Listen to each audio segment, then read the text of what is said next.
할렐루야. 사랑하는 대강의 가족 여러분, 오늘 하루도 하나님의 말씀과 동행하는 삶이 되길 소망합니다. 오늘 함께 나눌 하나님의 말씀은 열왕기하 2장 1절에서 6절 말씀입니다.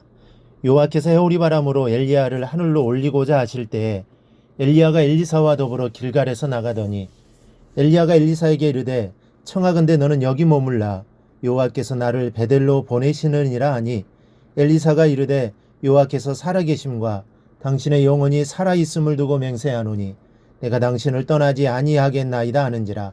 이에 두 사람이 베델로 내려가니 베델에 있는 선지자의 제자들이 엘리사에게로 나와 그에게 이르되 여호와께서 오늘 당신의 선생을 당신의 머리 위로 데려가실 줄을 아시나이까 하니 이르되 나도 또한 아노니 너희는 잠잠하라 하니라. 엘리야가 그에게 이르되 엘리사야 청하건대 너는 여기 머물라. 여호와께서 나를 여리고로 보내시느니라. 엘리사가 이르되 여호와께서 살아계심과 당신의 영혼이 살아있음을 두고 맹세하노니 내가 당신을 떠나지 아니하겠나이다 하니라. 그들이 여리고에 이르매 여리고에 있는 선지자의 제자들이 엘리사에게 나와 이르되 여호와께서 오늘 당신의 선생을 당신의 머리 위로 데려가실 줄을 아시나이까 하니 엘리사가 이르되 나도 아노니 너희는 잠잠하라. 엘리야가 또 엘리사에게 이르되 청하건대 너는 여기 머물라. 여호와께서 나를 요단으로 보내시느니라 하니 그가 이르되 여호와께 살아계심과 당신의 영혼이 살아있음을 두고 맹세하노니 내가 당신을 떠나지 아니하겠나이다 하는지라. 이에 두 사람이 가니라. 아멘. 오늘 본문은 엘리야 선지자와 그의 제자 엘리사 간에 대조되는 모습을 발견하게 됩니다. 때는 엘리야가 하나님의 사명을 모두 완수하고 하나님의 품으로 가기 바로 전의 사건입니다. 1절을 보니 여호와께서 해오리 바람으로 엘리야를 하늘로 올리고자 하실 때라고 했습니다. 하나님께서는 엘리야 선지자를 살아있는 채로 하늘나라로 데려갈 계획을 하고 계신 것입니다.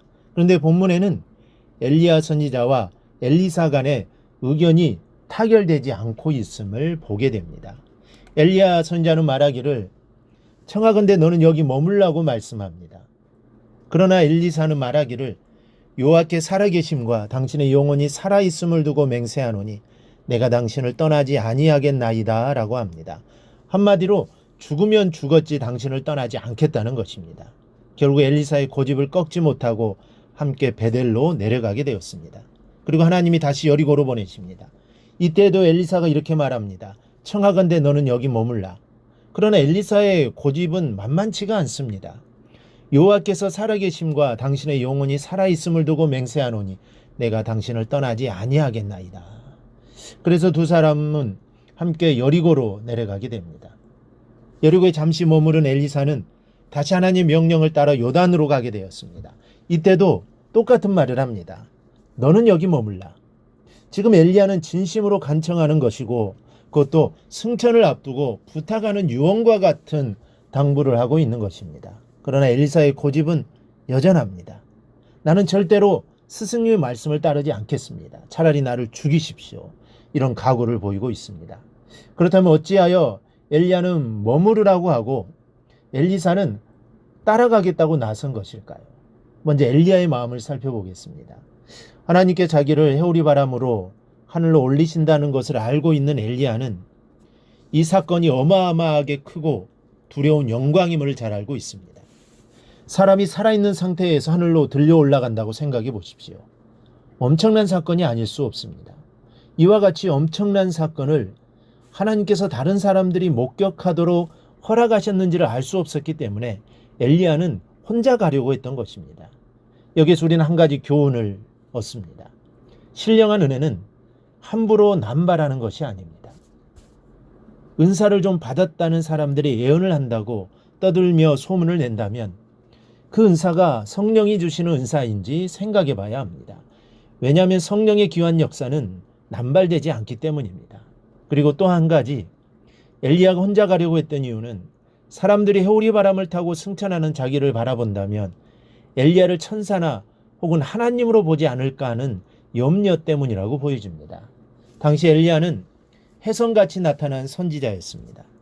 아무런 족보도 가문도 알 길이 없는 사람이었기 때문에 많은 사람들은 그가 천사일 것이라고 생각했고 이런 사상은 예수님 당시에까지 여파가 있었습니다. 야고보서 5장 17절에서 야고보는 엘리야는 우리와 성정이 같은 사람이다라고 말을 합니다. 그래서 우리와 조금도 다를 바가 없는 인간이라는 겁니다.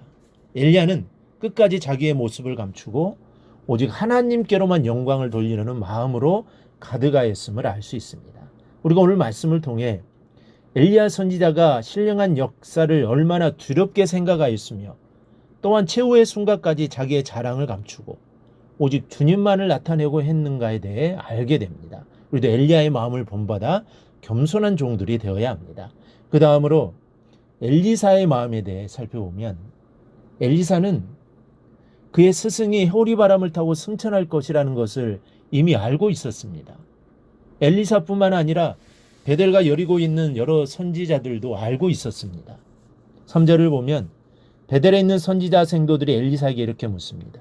여호와께서 오늘 당신의 선생을 당신의 머리로 데려가실 줄을 아시나이까?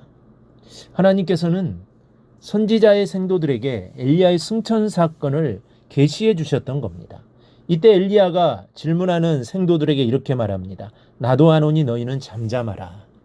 여기서 우리는 엘리사에게 한 가지 교훈을 얻게 됩니다. 엘리사는 하나님의 영광을 사모하고 또 사모했던 것입니다. 분명 엘리사는 두 가지의 영광을 체험하고 싶었습니다. 하나는 엘리야 선지자를 하늘로 올리시는 하나님의 영광을 바라보고 싶었을 것이고 또 하나는 엘리야 선지자가 승천하기 전에 그의 능력을 이어받고 싶은 마음이 가득했습니다. 그래서 9절에 당신의 성령이 하시는 역사가 갑절이나 내게 있게 하소서라고 간구하게 됩니다. 그렇습니다. 엘리사가 엘리야의 후계자가 되었던 것도 이와 같이 신령한 것을 사모하는 마음이 열려라 있기 때문입니다. 하나님의 사랑을 누가 잊는다고 하셨습니까? 바로 하나님을 사랑하는 자가 사랑을 입으며 간절히 찾는 자가 주님을 만날 것이며 은총을 사모하는 자에게 은총이 임하게 된다고 했습니다. 우리도 더 주님을 사모하는 아름다운 성도들이 되기를 바랍니다. 그리고 더욱더 은혜를 사모하는 성도님들이 되시기를 바랍니다. 그리하면 사모한 대로 은혜가 임하게 될 것입니다. 이러한 은혜가 임하길 주님의 이름으로 축원합니다. 오늘 묵상한 말씀을 굳게 잡고 삶으로 실천하며 살아내는 대강의 모든 성도들이 되기를 축복합니다.